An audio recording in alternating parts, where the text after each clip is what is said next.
Welcome to the Story of Liberty. John Wanamaker was a United States businessman.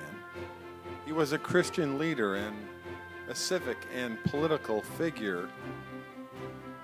He was considered by many to be the father of modern advertising and a pioneer in marketing.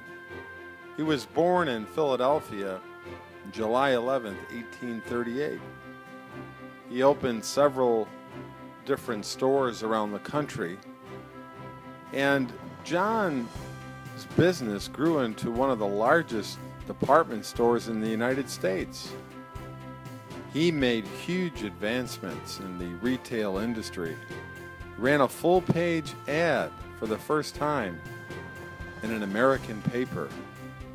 He had magazines carrying advertising copy, and it became the beginning of what we would consider today the mail order catalog.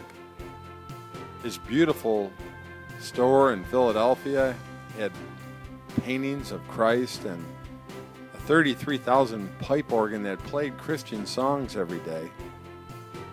John also was very instrumental and a leader in the Presbyterian Church in Philadelphia, where he was very active in Sunday school.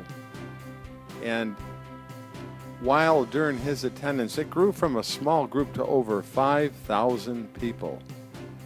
In one of those prayer meetings, John said, "I like to be present at the meeting in the middle of the week, feeling as I sit among people gathered, some of them deaf, hearing hardly a spoken word, and others with failing sight, that as the Lord passed around amongst them, he might give me a blessing too." John Wanamaker used much of his funds for the advancement of the Christian faith.